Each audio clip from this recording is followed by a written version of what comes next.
pecah tanpa suara, kini kami bangkit bawa cahaya. Kendali palsu kami cabar, kepalsuan kami singkap lebar. Fitrah rakyat bukan boneka, tapi nyala hakikat merdeka. Api kita merdeka, bangkit jiwa rakyat, cabar sistem yang lapuk dan resah. Fitrah sosial kini kembali, politik nurani bukan manipulasi. Sosial aspirasi suara revolusi.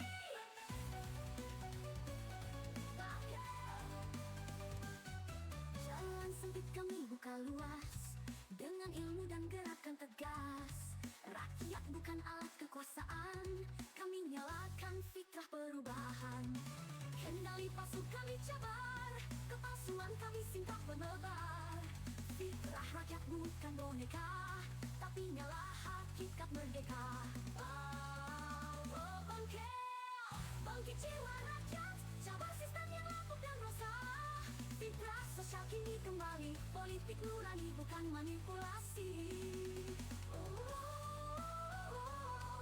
Sosial aspirasi suara revolusi.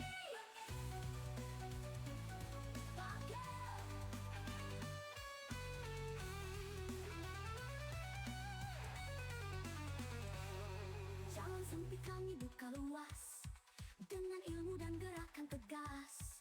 Rakyat bukan alat kekuasaan, kami nyalakan fitrah perubahan. Satu barisan jiwa bersatu, membongkar dusta yang lama berselubung. Fitrah sosial, fitrah insan, kami tegakkan keadilan Tuhan.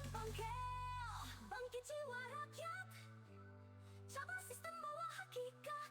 Kembalikan fitrah sosial sejati, politik berjiwa bukan ilusi. Sosial aspirasi garap fitrah abadi.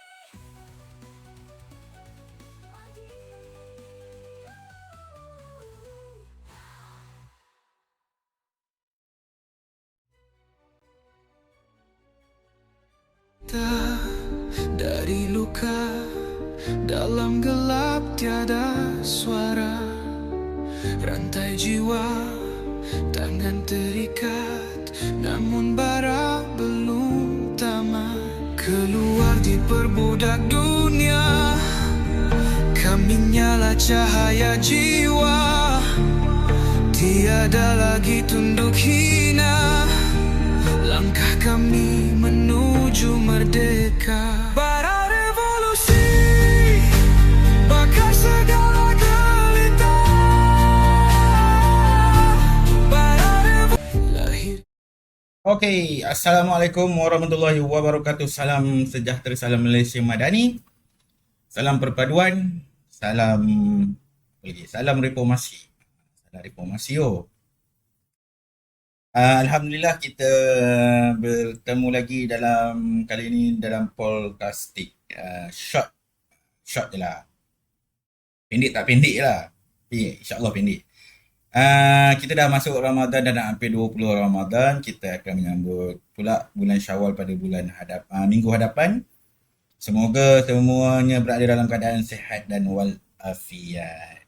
Okey, dalam podcasting short yang kali ini, apa yang saya nak bawa kan adalah lebih kurang kepada bukan nak cerita pasal kenapa Azan Baki tu. Tak, kita nak ceritakan ada satu video yang saya cuba ambil dan saya cuba berhujah daripada video itulah untuk menceritakan apakah isi yang hendak saya sampaikan tu. Saya menggunakan video itu. Saya bukanlah nak apa kamu tak ada apa. Saya saja menggunakan itu saja. Kita tengok satu video. Boleh ke tengok satu video? Salah? Ada ke salah?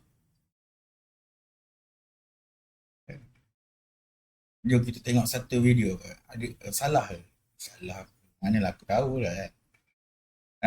Kejap. Saya ni semua kena, sangan saya semua kena kejap. Buat apa? Aduh, itulah dia. Tengok. Ada keluar tak? Dah tak keluar. Kejap. Aduh. Oh dah. Allah Akbar.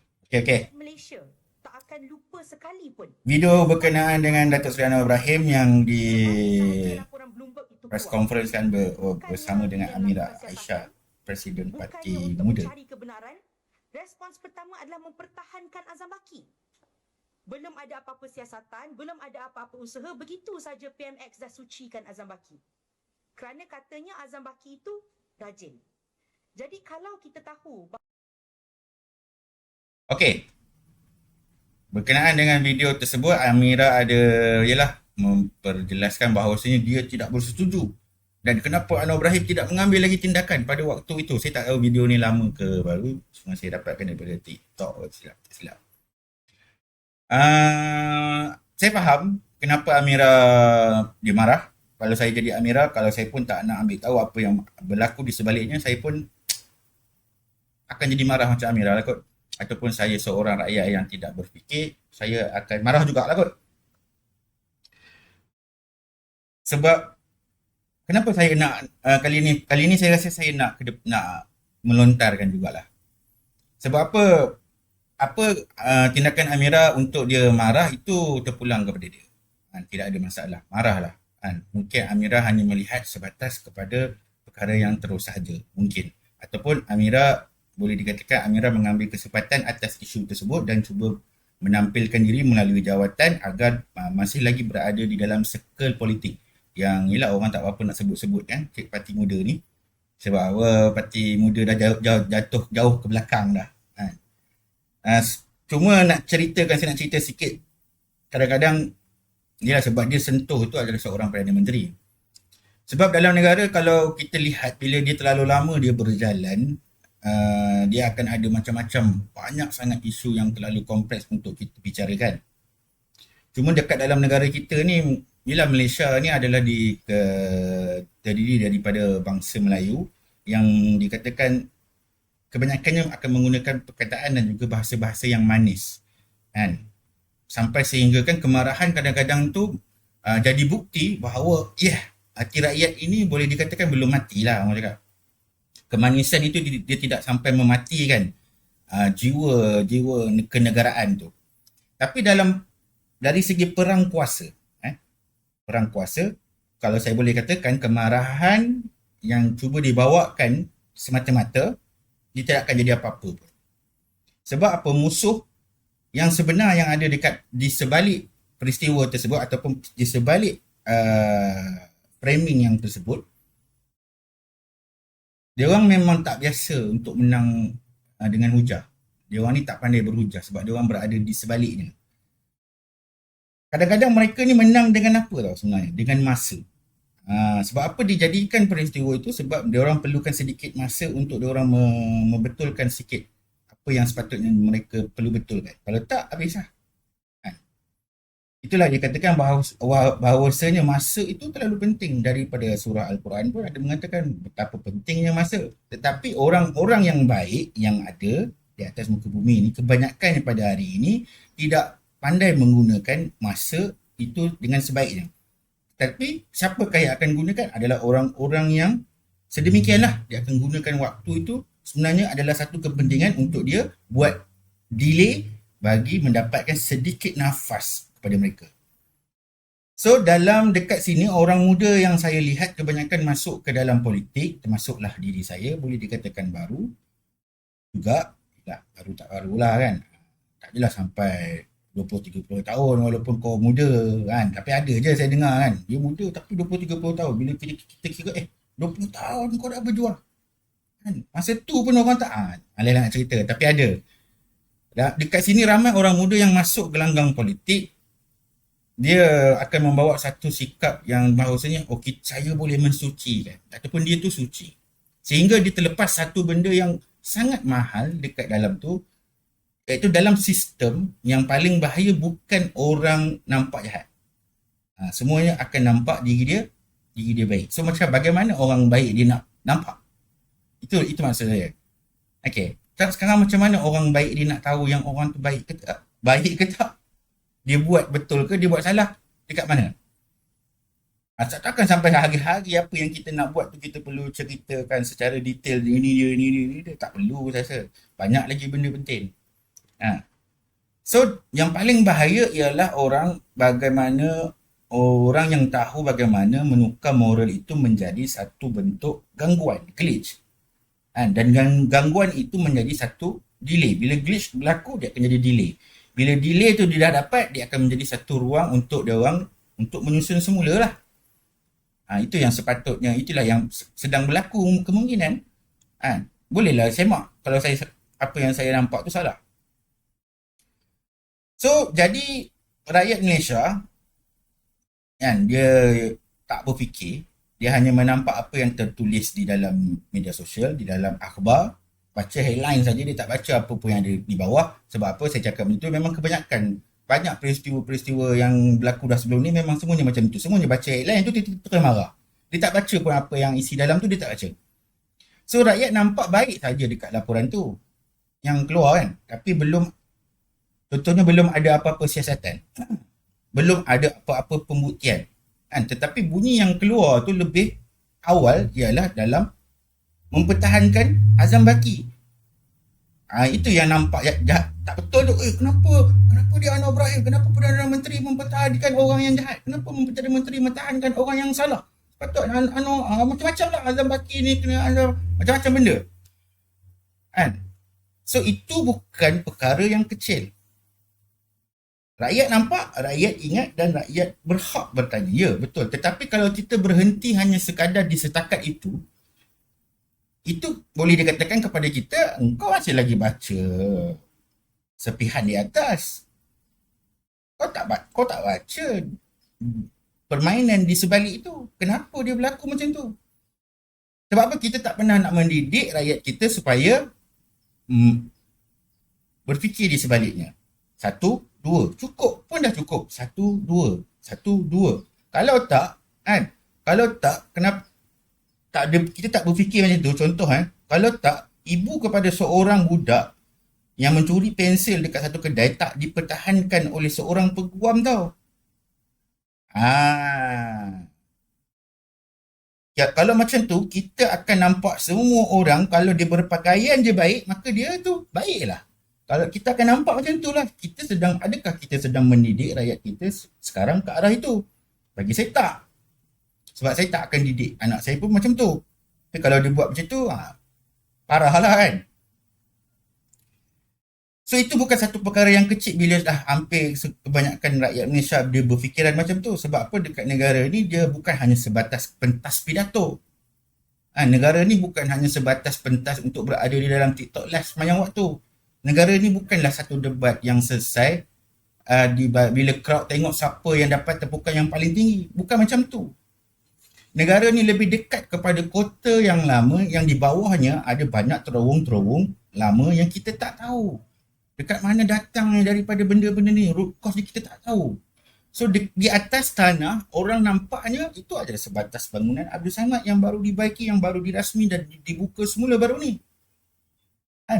Itu hanyalah sebatas bendera Palestin, tapi kita tak pernah pun tanya, kenapa Palestin tu jadi macam tu? Kenapa Iraq tu jadi macam ni? Kenapa tak tolong? Tak ada tanya. Kenapa? Kabinet tukar, kenapa nak kena tukar? Sebab dia suka orang ni, Perdana Menteri ni suka orang ni, orang suka orang ni, akak ni suka orang tu. Kalau sebatas macam tu sahaja kabinet itu dibentuk, maka kecil lah. Tetapi kalau kita melihat apa yang berada di baliknya, ada strategi dan juga penyusunan yang kita rasa perlu bagi kita memperkuatkan lagi jentera kabinet, jentera kerajaan yang ada. Kadang-kadang jentera kabinet itu sebenarnya bukan jentera parti. Dia adalah jentera bagi sebuah negara. Kita tak pernah nak didik rakyat macam tu. Itu adalah listing untuk negara. So, tapi dekat bawah ni kalau kita lihat dengan lorong-lorong yang gelap yang dah dibina bertahun-tahun, yang ada yang tak sampai yang tak sempat nak sentuh pun, ada saluran ekonominya, ada saluran permit perniagaan yang menggunakan permitnya, ada saluran sempadan, ada saluran yang menggunakan logistik. dekat dalam saluran-saluran tu ada tangan-tangan yang kita tak tahu pun sebenarnya, ada tangan yang tak pernah keluar pun dekat mana-mana siaran TV, akhbar maupun mana-mana paper, tetapi dia mampu untuk menggugat sebuah negara itu untuk dia jadi sesak nafas. Itu yang kita kena tahu. Ada. Saya tak nak cerita lebih-lebih, nanti panjang. Ni nak cerita pasal yang video tu je. Dan kalau kita masuklah perang macam ini hanya dengan sebatas murah, ataupun Amira, saya lihat Amira hanya membawa satu bentuk kefahaman ataupun kritikan sebatas moral, yang saya boleh katakan bahawasanya moral yang Amira cuba bawa ni, moral yang kau cuba bawa ni hanya sekadar mendapat pujian di depan kamera. Okey tak aku cakap tadi? Okey tak? Sedap tak? Itu je lah yang dia dapat. Tapi sistem yang ada di sebaliknya tu, ataupun apa yang berlaku di sebaliknya tu, orang lihat kau sedang dibogilkan di balik tirai. Baik. Cuba kita bercakap tanpa kita menggunakan bahasa-bahasa yang manis-manis ya. Cakap bahasa terus ya. Lagi sedap, lagi mudah untuk dipahami. Cuma kita rehat sekejap. Rehatlah sekejap bulan puasa letih. Kita sambung sikit lagi.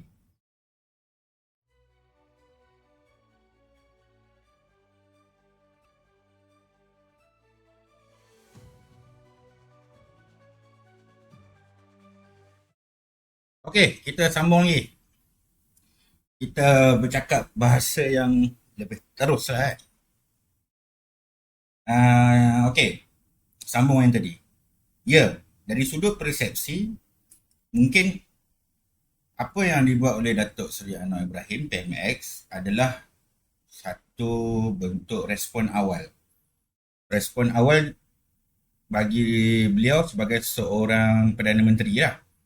Sebab apa? Dalam politik, persepsi pertama selalu akan menikam lebih dalam daripada penjelasan yang datang kemudian. Sebab apa? Masalah rakyat yang ada dekat Malaysia ni, kita berfikir bahawasanya Perdana Menteri tu dia kena bercakap macam aktivis. Ya, aktivis boleh bercakap. Sebab tu orang banyak suka dengar aktivis bercakap. Sebab apa? Penuh dengan kejujuran. Penuh dengan keikhlasan. Sebab tu aktivis boleh berdiri dekat luar pejabat polis lah, boleh berdiri dekat mana-mana bangunan tepi jalan ke, dia boleh menjerit, runtuhkan semua, kita runtuhkan semuanya. Tetapi orang yang sedang memegang tiang bangunan yang sedang nak roboh tu sebenarnya tak semestinya dia perlu menjerit perkara yang sama seperti apa yang dijerit oleh orang yang ada dekat depan bangunan tu, yang ada dekat depan mata kita ni. Sebab kalau kita sendiri mengaku ataupun kalau dia sendiri mengaku bahawasanya seluruh bangunan ataupun tiang bangunan tu dah nak runtuh, dalam masa yang sama kita kena ingat bila dia seorang Perdana Menteri, dia bercakap macam tu, dia kata ya, institusi tu nak runtuh dah, apa akan jadi? Pasaran akan panik, institusi akan hilanglah dia punya nadi dia, hilanglah urat. Penjawat awam akan ragu-ragu. Lawan akan nari ya. Dan itulah dia, orang tengah akan senyum berjaya. Kenapa orang tengah akan senyum? Kerana mereka faham satu hukum yang ramai daripada orang yang ada dekat luar ataupun orang politik pun ada juga sebahagiannya yang tak faham. Negara yang hilang keyakinan pada institusinya sendiri akan jadi perlahan. Sebab apa? Dalam sistem yang perlahan, yang untung adalah orang-orang tengah ni lah. Apabila operasi ataupun strategi tengah penyusunan untuk daripada institusi itu dia berjalan dengan perlahan, dia tak ganggu diorang lah. So diorang happy lah. So yang tetap akan berada ataupun berpatah balik ke belakang adalah rakyat. Rakyat. Amira, rakyat. Sepatutnya bagi saya bagi aku, bila kita nampak, cuba ketepikan sekejap berkenaan dengan ideologi. kita lihat kepada kenegaraan negara itu sendiri. Bila kita melihat sepatutnya bila ada satu sosok tubuh yang sedang sanggup untuk memikul satu beban yang berat untuk merubah, untuk membaiki balik perkara yang sepatutnya bagi saya, kalau saya tak berideologi yang sama dengan dia pun, saya rasa saya akan pergi bantu dia. Sebab apa? Itu lebih kepada institusi, bukan lebih kepada individu. Itu yang sepatutnya, itu baru politik matang. Itulah baru demokrasi yang matang. Kan? Bukannya kita teruskan dengan membawa politik identiti yang makin teruk pada hari ini. Jadi bila PMX itu dia bercakap seperti seorang yang sedang menahan runtuh. Soalan aku yang kepada korang adalah, kenapa kita tak tanya kat diri kita, kenapa perlu dia sucikan Azam Baki tu? Sepatutnya lah, you as a kepimpinan, tanggungjawab you juga adalah untuk mendidik rakyat. Bukan membawa ideologi parti tu semata-mata. Bukan semua orang suka kat parti kau. Kebanyakannya rakyat yang kau perlu didik. Kau tak boleh mengharapkan berapa puluh juta yang ada dekat dalam Malaysia ni menyokong kau, tak. Tapi engkau bertanggungjawab bila kau menjadi seorang pemimpin atau di dalam kerajaan, adalah engkau tanggungjawab kau adalah seluruh rakyat. Bukan kepada parti kau semata-mata. So soalan yang lebih tajam daripada aku lah, adakah sepatutnya kita tanya dekat Anwar Ibrahim, yang lagi tajam, yang lagi khusus, sebenarnya dia sedang melindungi siapa? Atau dia sedang menahan apa? Itu yang sepatutnya. So dalam masalah yang masyarakat pada hari ni, ramai orang lebih suka bunyi yang nampak bersih, cantik, daripada strategi yang mungkin kita lihat itu adalah satu perkara yang tidak baik dan juga kotor di permukaan, tetapi sedang bermain untuk hasil yang lebih jauh, sempurna, sejahtera ke hadapan. Betul? Contoh dia macam tu lah, peguam pensel tu. Mak bagi budak tu pergi curi pensel dekat kedai. Tiba-tiba ada seorang peguam pergi tolong mak budak tu yang curi pensel dan menang. Adakah peguam itu salah? Sedangkan dia mempertahankan seorang yang mencuri pensel. Adakah kita tahu mak budak curi sebabkan tak ada duit? Adakah kita tahu? Kita tak tahu. Kita hanya akan menjadi seorang yang menuduh terus. Dekat situlah berlakulah propaganda yang akan memenangi orang-orang tengah ni. You as a pemimpin, you perlu tunjulkan satu sikap yang matang lah. Sebab apa hari ni kebanyakan daripada apa yang saya tengok, kebanyakannya tak matang dalam berfikir. Kau tak boleh, kau sentiasa nak bawa pergi, kita akan menolak rakyat supaya pergi kepada arah yang lebih teruk. Sedangkan kita nak ke hadapan supaya kita hidup dalam keadaan yang lebih maju. Negara yang maju tidak boleh hidup di dalamnya dengan masyarakat yang tidak maju. Maju negara itu adalah datang daripada maju daripada segi pemikiran. Jangan sebab engkau kata engkau banyak baca buku and then kau rasa engkau akan jadi pandai. Bukan sebab tu. Baca buku, bacalah. Tetapi bagaimana cara kamu baca buku? Bagaimana cara kamu berfikir? Bawalah budaya yang macam tu. Kamu sedang berada di dalam dunia yang dalam dunia post normal. Secara kehidupan di dalam post normal tu, kita banyak bergantung kepada ketidaktentuan. Itu dah jatuh jadi macam ni lah, mengajar pula kan. Okay. Kalau nak cakap, takkan nak cakap bahasa yang lagi kasar kan. Sebab ramai orang bercakap tentang membantras kartel, membantras orang tengah ni.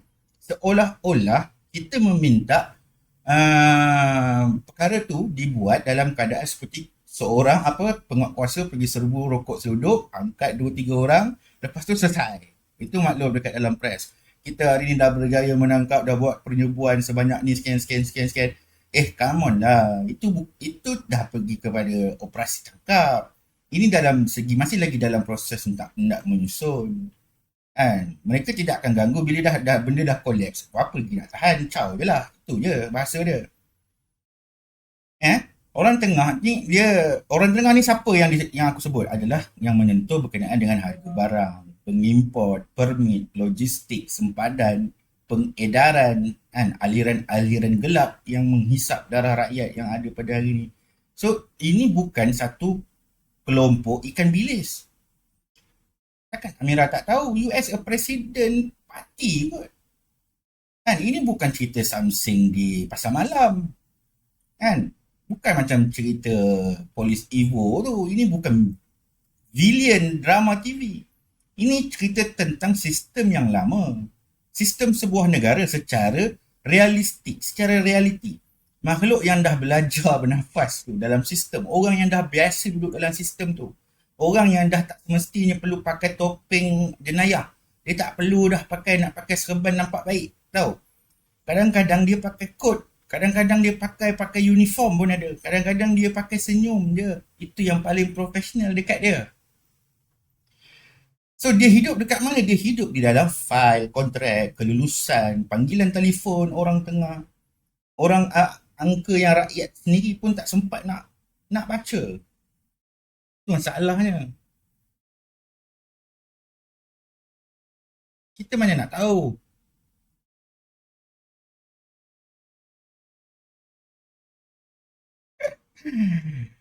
So, jadi bila kita bercakap tu macam mahu mengganggu kartel, kita kena jujur lah dengan diri kita.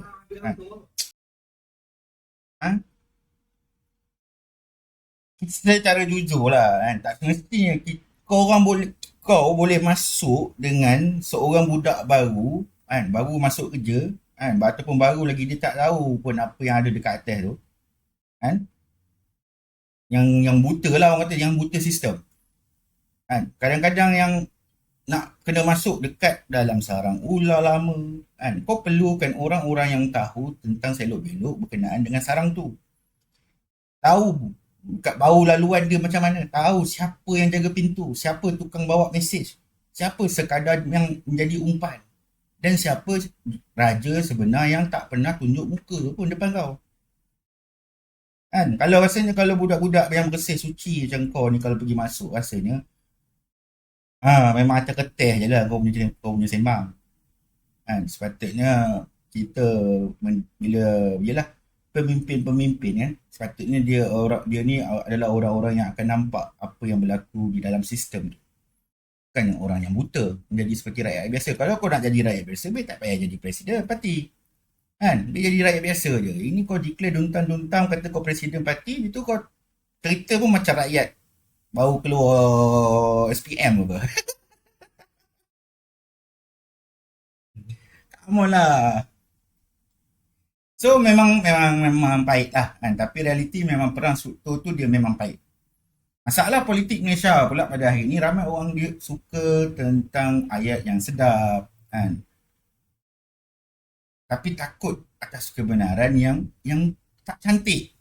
Dia ingat bila nak jadikan benda tu baik, cantik, kira bertuah lah kita dapat pemimpin yang berani buat perkara yang orang lain pun tak nak buat. Kalau benda tu senang kan, kenapa hari tu PN tak buat? Kenapa tak buat? Kalau dia di atas jalan yang lurus, yang benar, kenapa dia tak buat? Itu masalahnya. Masalahnya sekarang, nak tengok siapa yang dibela kartel, kita tengoklah isu yang keluar. Kan, isu Azam Baki keluar pun, isu kuil haram keluar. Tengok siapa yang taja, siapa yang pergi bawa program tu. Dekat situ. Nampak, dah 2 isu dah dia main. Dah 2 isu dah, persepsi tu dia cuba bawa. Dah jadi kelang kabut dah sikit kan. Penguasaan tu. Itulah kebijakan dia. Tengok siapa yang carry benda tu. Itulah orang yang dibela. Dia orang lagi suka orang yang macam tu sebab apa? Dia orang tak tahu apa dan dia orang memang tak nak tahu pun. Dia orang tak nak tahu. Lebih baik dia tak perlu tahu daripada apa yang dia orang tak perlu tahu. Jadi apa yang korang dapat. Itu yang lagi mudah pada dia orang. Sebab tu kadang-kadang perjalanan peristiwa kehidupan seseorang tu kita perlu ambil lah juga sebagai landas kita punya pembacaan kita tu. Jangan kita tolak 100% orang punya pengalaman hidup, jangan kita tolak. Macam kita ni masih lagi muda, janganlah kita tolak pengalaman hidup orang. Ada yang betul pada kita, ada yang salah lah gitu.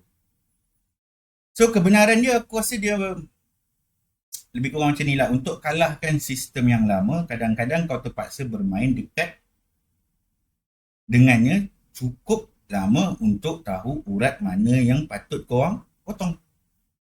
Bukan untuk kau peluk dia, tapi untuk faham anatomi dia tu.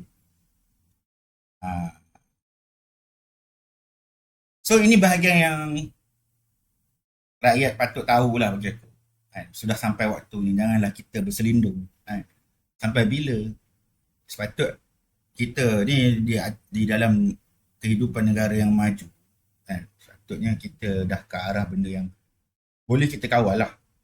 Bila orang tengah ni dia masuk dalam zon rugi, mereka ni dia takkan rebah macam tu je. Macam pahlawan yang gagal dalam filem, dia bukan macam tu. Mereka akan buat apa yang makhluk terdesak buat lah. Macam kau lah, kalau terdesak apa nak buat? Dah jauh sangat lari dekat dalam circle politik kan. Apa guna kan lah. Itulah dia orang terdesak. Orang yang tak ada isu. Dia tak tahu nak cerita pasal apa. Dia guna kalau orang ambil kesempatan, itulah nama dia. Seorang presiden parti yang menggunakan presiden parti lain untuk dia kembali balik ke dalam circle politik. Itu je kau boleh. Jadilah.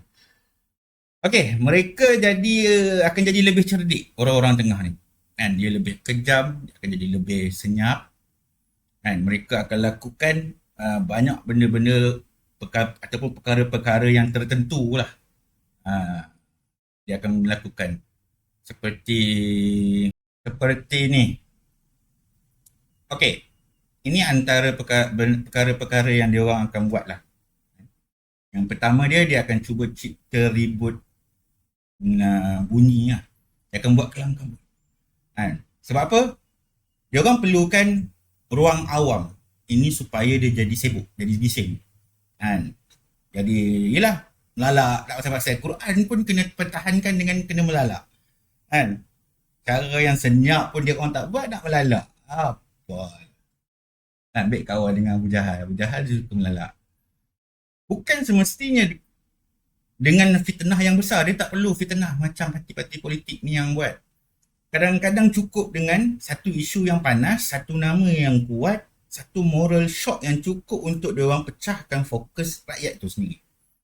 Sebab bila rakyat sibuk menjerit melalak pada satu titik sampainya, struktur di belakang itu bolehlah bernafas sikit. Diorang perlukan nafas. Adalah benda yang diorang buat. Kau pergilah tanya ataupun kau jadi kartel. Ataupun sebenarnya kenapa kau marah? Sebab kau kartel lah. Yang kedua, dia akan cuba beli delay. Dia akan cuba delaykan keadaan tu. Sebab delay tu terlalu emas pada diorang. Dekat sini perkara yang aku nak korang betul-betul tengok lah. Delay tu dia bukan kelewatan yang biasa. Dia emas sangat. Sebab delay tu harta tau. 1 minggu tu bagi diorang, untuk diorang padam jejak, diorang padamkan dokumen, cukup bermakna. Sebab apa? 2 minggu tu bagi mereka satu peluang untuk mereka tukar laluan. Sebulan lagi mereka boleh cipta satu ruangan baru, orang baru, atau 2 bulan dia orang boleh jadi sampai boleh tukar duit pun boleh. So apa yang rakyat nampak seperti proses tu dilambatkan. Tapi bagi mereka ialah masa itu adalah emas untuk hidup semula. Jadi bila sesuatu kes itu meletup, soalan sebenar bukan sekadar siapa yang diserang. Soalan yang lebih penting aku rasa, siapa yang paling untung bila negara tu dipaksa untuk berhenti sekejap. Letih dah ni. Siapa yang untung? Kita tak nak tahu. Kita tahu bila harga barang kena turun, bila tak ada duit, nak bayar duit api, minta YB kena bagi. Itulah yang kita tahu, itu je.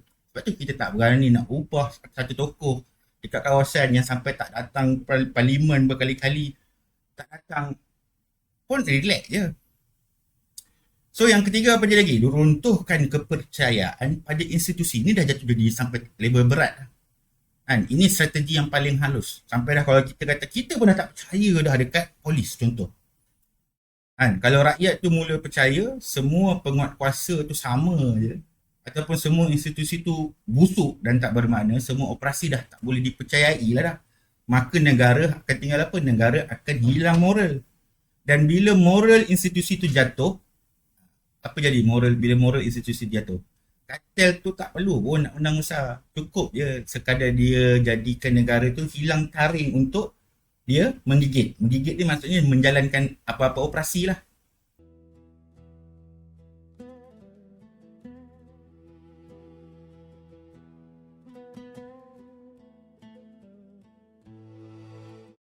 Okay. Kita sambung. Tadi kita berhenti dekat ialah bila gangguan itu berlaku, dia menyebabkan ialah bila sebuah kerajaan tu dia tak ada taring lah nak buat kerja macam mana kan. Orang dah tak kisah. Itu paling bahaya lah bila dah sampai ketidakpercayaan kepada institusi tu dah sampai, itu dah parah. Orang tak percaya kat polis, orang tak percaya dekat askar, orang tak percaya dekat SPRM, orang tak percaya dekat bomba orang percaya lah kan. Itu pun belum tentu kan, sampai tahap macam tu dia akan berlaku. So yang keempat, dia akan memaksa apa lagi? Dia akan memaksa politik itu masuk ke dalam mode yang defensif. Macam mana yang dikatakan mode defensif ni? Pentadbiran itu akan sibuk menjawab naratif je. Cerita pasal naratif je. So apa yang jadi dekat pentadbiran? Pentadbiran akan jadi hilang tenaga hanya semata-mata berada di depan mikrofon. Dia bukan berada di lapangan.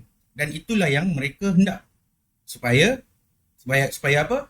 Supaya dia orang ada masa tadi tu. Sebab tu dalam banyak-banyak perkara yang dia buat tu, delay tu adalah benda yang paling berharga lah. Sebab apa? Delay tu emas. Kan? Walaupun dia tak mencapai satu kemenangan yang penuh, dia cukup sekadar dia dapat membuat negara tu jadi lambat untuk bertindak. Sebab apa? Sibuk kat situ, sibuk sini, sibuk sana. Dan sekali lagi lah, aku cuba ulang, delay tu memang bermakna. So kalau kita menjadi salah seorang yang berada dan juga yang bertempur di dalam membentuk delay tu, rendahnya kita kan. Kita pun turut serta di kalangan bersama-sama dengan orang-orang yang tidak faham kan.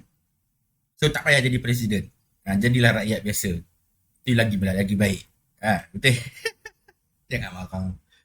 Tak contohnya lah, itu bukan contoh, itulah dia analoginya. Macam tu lah. Dia tak payah jadi presiden kan, sebab tak faham. Okay. Untuk pengetahuan semua lah. Ini pun benda ni pun sebenarnya aku ada sembang jugalah dengan rakan-rakan yang ada. Macam mana nak turun harga barang sebenarnya? Dia bukanlah nak cerita formula, dia ada hukum dia. Macam mana nak turunkan harga barang? Mesti ada cara. Dia tak ada dalam dunia ni yang tidak ada cara untuk kita selesaikan sesuatu masalah. Mesti ada cara. Tak. Mustahil dia tak ada cara. Dia mesti akan ada cara dia. So, jom kita masuk ke dalam part ini, bab yang ini. Yang boleh dikatakan bahawasanya kalau bab ini, rakyat semua akan fikir barang-barang yang berada di dapur lah. Kita akan bawa semua orang masuk. Jom kita semua masuk dalam dapur. Jom kita duduk tengok apa yang ada yang diperlukan kat kita. So kita semua cakap bahawasanya kita mahukan harga barang tu murah. Kita bila kita cakap pasal harga barang, kita akan cerita pasal tahun 80-an, 90-an. Semua orang tahulah. Tapi kebanyakan orang akan cakap macam ni. Tanpa sanggup dia menatap punca yang sebenar. Dia tak sanggup nak tengok sebenar. Harga barang ni tak turun secara sihat. Kerana apa? Slogan itu bertukar-tukar. Menteri bertukar. Poster tu bertukar. Atau sidang media tu lebih cantik je.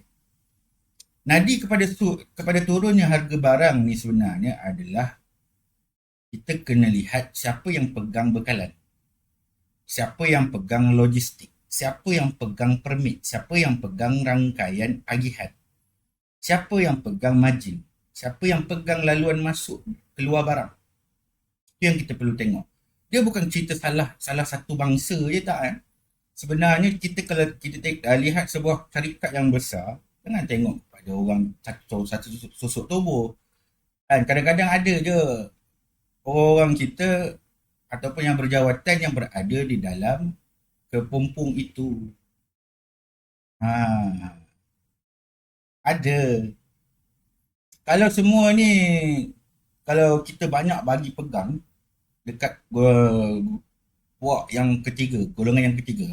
Ni nak cerita pasal tahun 80-an 90-an lah. Kerajaan akan cuma nampak gagah hanya sebatas di atas pentas. Tapi denyut nadi bagi ekonomi rakyat itu masih lagi dipicit oleh orang lain. Bila benda ni berlaku? Itu yang kita kena lihat tahun 80 dengan 90. Kalau benda ni benar, kalau kita betul-betul nakkan harga barang ni turun, ada hanya dua jalan. Iaitu, yang pertama, hapuskan orang tengah ni. Atau, kecilkan pegangan mereka sampai mereka tidak lagi boleh untuk menentukan rentak harga bagi seluruh barang yang ada dekat dalam negara.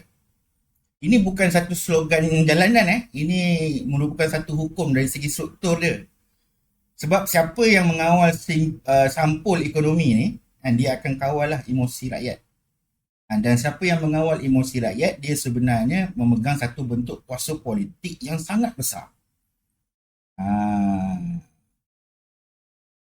Sebab tu kalau aku tak percaya sangat mana-mana ahli politik yang menjerit pasal nak turunkan harga barang ni sepah-sepah yang ada kat luar tu kan. Tapi takut nak menyebut pasal kartel, pasal orang tengah ni kan, pegangan yang tertumpu seperti permit, kan, logistik, kan, pengimport utama ataupun rangkaian bagi pengedaran. Kalau semua tu tak disentuh, kau cuma sedang jual kemarahan kau dekat rakyat, dia bukan bawa satu jalan keluar lah. Tak selesai pun masalah marah ni, biasa lagi bila dah reda kan, kita jadi lupa lah. Tapi kalau dari segi proses tak buat apa pun. So, kita perlu sedar benda tu. Sebab tu aku cakap kita ni tak didik rakyat supaya rakyat bukan sekadar jadi penonton. Rakyat, kita ajar rakyat tu hanya sekadar untuk mereka menjadi penonton. Tapi membiarkan katil-katil ataupun orang tengah ni menjadi pencatur harga yang bebas berkuasa.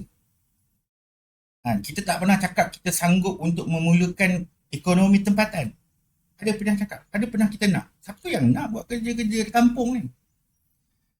So, kita kena jujur dengan diri kita. Rakyat Malaysia terlalu lama diajar untuk menjadi sebatas seorang pengguna bagi saluran berita semata-mata.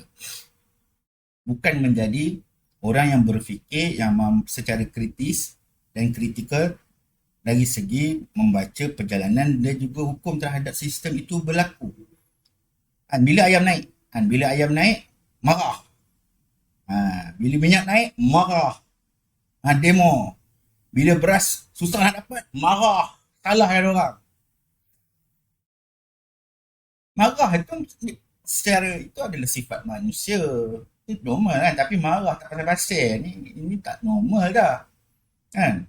Contoh macam kuil haram lah. Aku pun jadi pelik. Kenapa kau nak tiba himpun nak marah dia kuil haram ni? Bagi je lah tahu dekat PBT, nanti PBT laksanakan lah. Cuma kenapa tak berlaku sebelum ni? Kenapa sebelum ni tak ada? Kau ingat kuil haram tu ada semalam? Kuil haram ni ada dah puluh tahun lah. Kalau yang kecil-kecil lagi, dia tak panggil kuil. Itu boleh di tempat semayang, orang panggil. Kan? Kuil ni jadi besar. Kenapa kerajaan PAS dia tak buat masa sebelum ni? Sekarang pula baru nak sibuk. Pelik nama. Pelik tu. Itu ada benda-benda yang pelik. Pelik sangat. Sebab apa? Dulu masa kau jadi kerajaan, kau tak nak jadi kerajaan ke? Pernah? Kau tak buat? Ha. Kenapa dia tak buat? Dia tak nak tanya ke? Korang tak pernah tanya? Kena tanyalah dekat PAS. Tahu tak masa PAS menjadi pemerintah, ataupun yelah sekarang pun dia pemerintah juga, di satu negeri, tahu tak apa yang berlaku? Ha. Sebab dia yang paling kuat ni, berkecak-kecak ni. Kita boleh tahulah kalau dia hantar influencer pun kita tahulah influencer tu siapa. Kan? Tahu tak? Tahu ke tak? Apa? Tahu tak? Ni nak tunjuk satu cerita.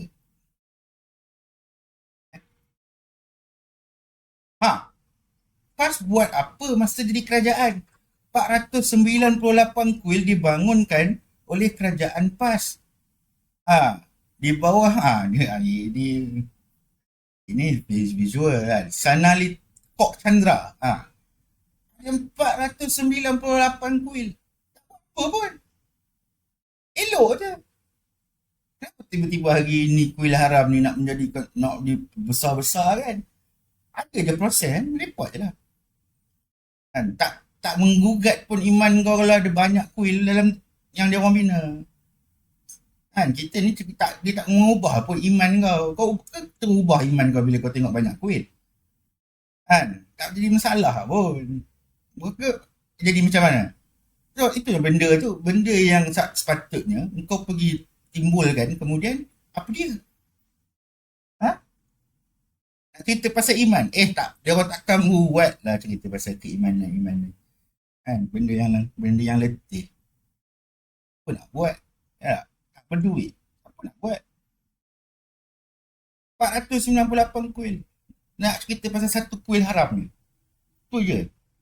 Nak cerita pasal negara agama terancam. Nanti aku cerita pasal agama terancam. Inilah dia. Marah tu memang manusiawi, biasa, normal. Tapi sangat sedikit rakyat yang bertanya siapa yang pegang permit import. Siapa yang kuasai pelabuhan? Siapa yang ada gudang utama? Siapa yang ada lori yang banyak yang cukup untuk buat logistik? Siapa yang menguasai perantaian dingin ini? Perantaian makanan ini? Siapa yang boleh main harga tanpa muncul? Siapa dia? Ini sepatutnya rakyat perlu tanya. Bukannya pergi salahkan kepimpinan. Ini zaman bila? Ubahlah cara fikir. Kan? Amira, bawa rakyat tu ke arah mengubah cara berfikir. Jangan Amira menjadi orang yang berfikir seperti rakyat yang tak tahu apa, tapi mengaku presiden parti, tapi nak mentadbir negara. Takkanlah rakyat nak melihat pemimpin yang mentadbir negara tu datang daripada orang yang macam dia juga. Bodoh. Come on, berubah. Maka rakyat itu dilatih untuk memandang hanya sebatas kepada simptom, bukan anatominya. Bila rakyat itu dia tak tahu dan tidak memahami bagaimana untuk membaca anatominya, maka orang tengah ni dia akan membesar dalam kegelapan. Walaupun Tuhan itu mencipta siang itu datangnya daripada malam, tapi orang-orang tengah ataupun katel ni dia suka hidup di dalam kegelapan. Institusi yang ada pula dia nampak macam musuh itu bila cuba bergerak. Dan ahli politik paling laku bukan yang paling faham tentang negara, tapi yang paling pandai menjerit, menjadi DJ kepada kemarahan awam. Melalak. Mempertahankan Quran dengan melalak. Itu hanya orang tu je. Kalau kita lihat dekat zaman Nabi dulu, yang mempertahankan agama yang ada pada ketika itu secara menjerit dan melalak, Abu Jahal je. Tak tahulah ini datang daripada susu galuh kot, sebab tu dia sanggup melalak. Yang suruh sampai Al-Quran secara senyap tak buat, nak pergi melalak. Apa? Lagi dah. Itu semua karut-marut semua. Bundilah dia. So negara macam ni tak semestinya mati dengan satu dentuman. Dia kadang-kadang dia reput dalam rutinisasi. reput dalam kebiasaan. Dia reput dalam kerana terlalu ramai orang fikir ini bukan urusan aku. Yes, dekat zaman sekarang kita banyak macam tu. Kenapa negara jadi macam ni sekarang ni? Sebab ramai orang pandai, dia tak nak ambil tahu. Dan bila ada orang pandai pula yang nak ambil tahu, so orang pandai tu akan diketepikan. Kenapa? Sebab apa? Sebab apa? Dia kata, tak apa, kita yang bodoh ni pun boleh mentadbir. Sebab keegoan mereka tu macam tu. Kita kena terima. Tak tahu dah sampai bila. Sedangkan kalau kita cerita pasal masa zaman yang sebelum ni lah, yang Yunani ke mana ada yang bodoh-bodoh tu jadi pemimpin. Semua ni yang bijak-bijak belaka. Semua ni yang berfikir. Tak ada yang bodoh. Bodoh tu maksud aku tak berfikir. Dia tak nak fikir pun. Kalau orang ada fikir lebih, dia pelik sikit daripada dia akan kata orang tu tak betul. Tak waras, ni gila.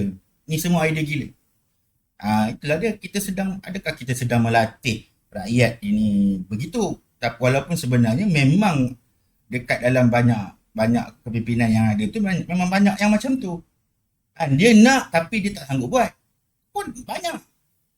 Padahal benda yang contoh macam yang aku buat ni kan, benda yang letih ni sebenarnya. Bukan yang benda yang seronok dan senang petik jari macam tu jadi. Bukan. So benda yang letih. Takkan aku nak cakap macam mana pun. Bukan benda berbayar aku buat ni, bukannya ada orang taja, tak ada. Tak ada Fahmi Fadzil bayar pun. Tak ada pun. Ini sebab aku rasa inilah waktunya, sebab aku nampak ada tokoh itu pada si dia. Si yang buat kerja lah. Itu yang aku buat. Kalau tidak, buat apa buat? Ya aku. Buat apa aku buat? Buang masa ni. Sebab aku rasa kalau dah tak ada nanti ke depan, aku dah tak merasa dah dapat pemimpin yang macam ni. Tak apalah kalau ini yang ada, ini yang ni aku cubalah dukung. Itu aku punya prinsip. Sehinggalah yalah kita fahamlah pattern-pattern tu. Tak ada. Yang lain-lain tak ada nak cerita. Okey. Kita teruskan lagi. Ni nak cerita pasal 20-30 tahun yang lepas. Tahun 1990-an lah kan. Sebab aku pun boleh dikatakan hidup di zaman 90-an. Betul. Harga nasi lemak dulu zaman aku sekolah dulu 3 kupang je. Tapi banyak dia, ya Allah. Boleh makan 3 orang. Zaman sekarang, seorang anak belanja sekolah pagi petang RM5. RM5 kadang RM10 pun ada. Zaman sekarang, aku dulu sekolah RM50 tu habis minggu. Kalau duduk asrama, makan semua ada kan, RM50 tu tak habis. So kalau hari ni entahlah, wallahualam lah kan, sebab anak aku tak masuk asrama lagi, tak dapat nak tahu kan. Mak dia sayang kan anak dia lagi. Aku betul campak kan dia masuk asrama. So masa tu barang kita rasa macam beli lebih murah kan. Bukan sebab semua orang tu malaikat kan? Bukan sebab tak ada dosa politik ke, tak. Ni bukan sebab dunia tu lebih suci pada waktu tu, tetapi kerana banyak struktur pasaran pada waktu itu belum kita serahkan sampai sedalam ini kepada orang yang ketiga. Sebab benda ni berlaku selepas daripada zaman itu. Kalau kita betul-betul semak, dia jadi tahun 2001. Kita ada hit. Kita ada hit sesuatu. Tengok apa yang hit pada tahun tersebut. So hari ni kita suka sangat sebut negara kita ni negara moden. Digital. Pintar. AI. Aplikasi. Tapi pakai AI pun tak tahu. Tak guna. Kalau kau bengap, pakai AI pun tak pandai. Bodoh lah jadi. AI itulah yang kawal kau. AI tu kata situ, ya betul. Kau ikutlah semua. Tapi hari ni kalau kita benar-benar moden, kalau kita benar-benar moden,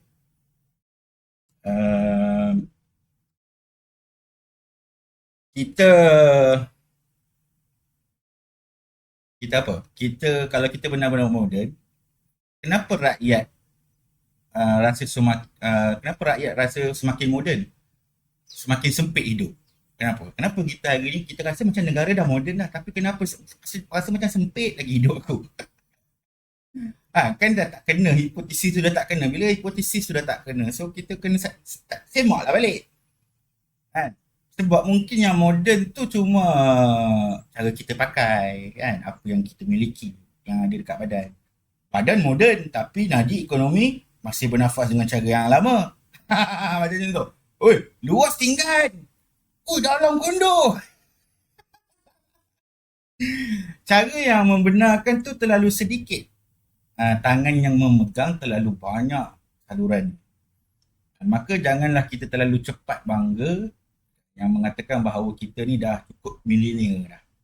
Kalau saluran bawah tanah negara kita banyak masih belum dipenuhi, masih dipenuhi dengan rangkaian-rangkaian lama yang merosakkan kita, yang tahu cara nak tekan denyut nadi ekonomi rakyat. So janganlah kata kita berkuasa kepada bila pilihan raya. Rakyat adalah kuat king. Itu kamu kena tipu je lah.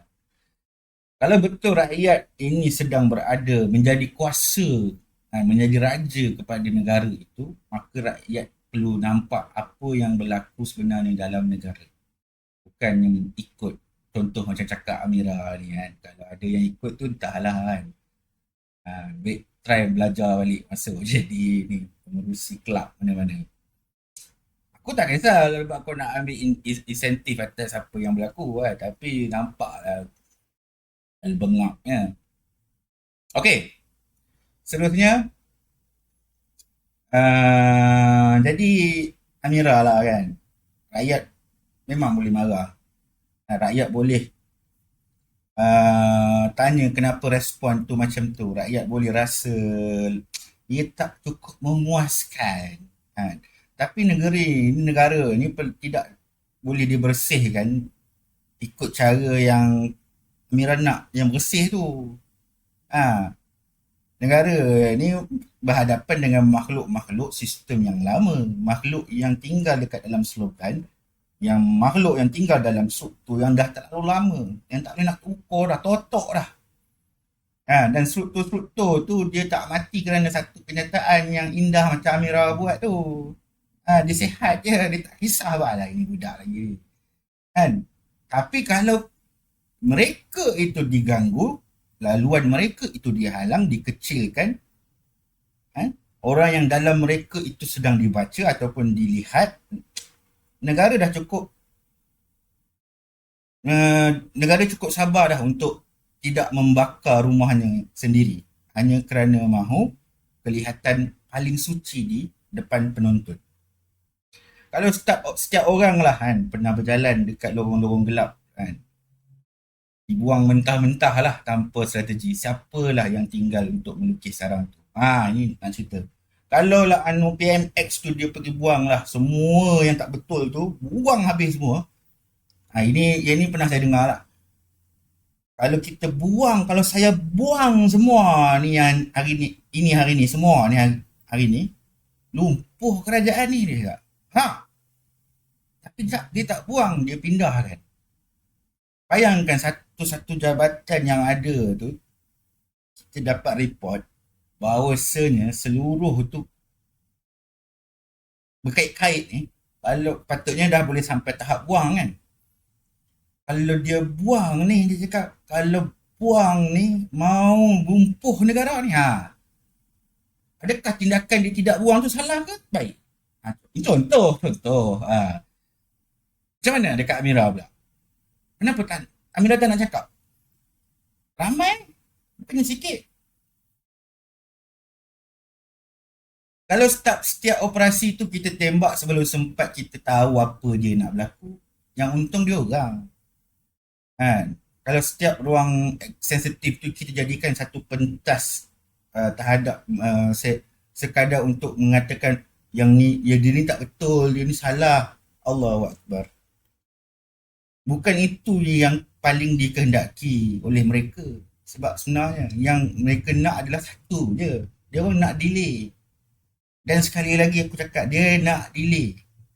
Kamu masuk dalam keadaan kamu juga nak menghentam. Adakah kamu ada share dekat dalam delay tu? Kan? So simple lah. Bagi kartel delay tu masa kan, dan keuntungan. Simple je. Okay. Yang terakhirnya, soalan yang sebenar lah aku nak bagi dekat rakyat Malaysia lah. Siapa yang betul, siapa yang salah dekat dalam perang mulut ni, Allahualam lah kan. Adakah kita benar-benar sebenarnya mahu harga barang itu turun dengan struktur lama itu kita ganggu dan pegangan pihak ketiga itu kita kecilkan? Kalau ya, komen dekat bawah ya.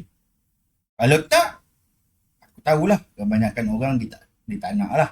Dia sanggup lagi hidup dalam sistem yang lama, yang mana kita terpaksa bergantung. Zaman sekarang ni bergantung dekat orang yang ada pun tak guna kalau benda tu tak tukar.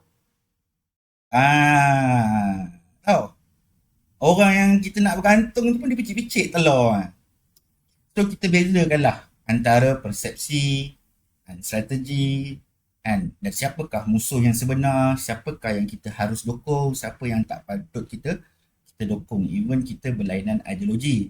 Sebab apa? Kita perlu ingat kita adalah sama-sama rakyat Malaysia yang ada di dalam satu negara.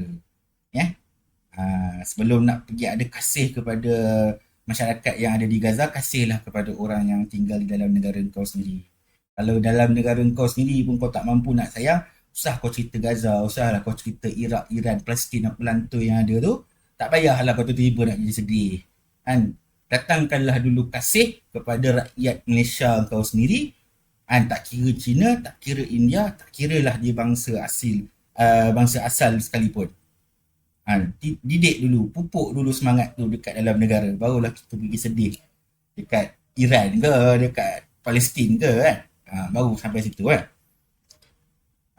So kerana perang ni dia bukan sehari, dia dah makan 10 tahun, 20-30 tahun. Nak hilang tu dia orang, siapa yang sanggup? Dia orang akan buat apa sajalah. Tapi negara ini akan pulih bila mana ramai rakyat faham tentang sistem ini berjalan dan faham di sebalik apa yang berlaku itu, di sebalik setiap harga barang yang naik itu datang je macam mana, setiap gangguan dari segi naratif yang berlaku itu ada sebab yang tertentu. Setiap institusi yang cuba dijatuhkan ada satu sistem lain yang sedang berjuang untuk terus hidup. Adakah kita nak menyokong satu negara yang sedang mempertahankan hidup rakyatnya, ataupun satu lagi mereka yang cuba mempertahankan hidup mereka agar mereka tidak rugi ataupun hancur? Kita jumpa lagi nanti dalam rancangan dalam episod yang seterusnya. Cukup, terima kasih, saya minta maaf sekiranya saya ada terkasar bahasa. Saya hanya menggunakan sebagai satu medium untuk saya bercerita. Semoga terus parti muda terus kuat di kehadapan. InsyaAllah kepada YB Syed Saddiq semoga berjaya dalam proses rayuannya. Selamat Hari Raya, selamat maaf zahir dan batin sekiranya sepanjang saya bersiaran saya ada tergurus bahasa, tergurus kata kepada siapa-siapa. Cuma satulah lagi, sebab itu kadang-kadang bila kita teriak dari segi moral terlalu awal, mereka tak takut. Tapi kalau kita bertindak dengan cara yang tertentu yang dengan lebih matang, mereka akan tertanya. Assalamualaikum warahmatullahi wabarakatuh.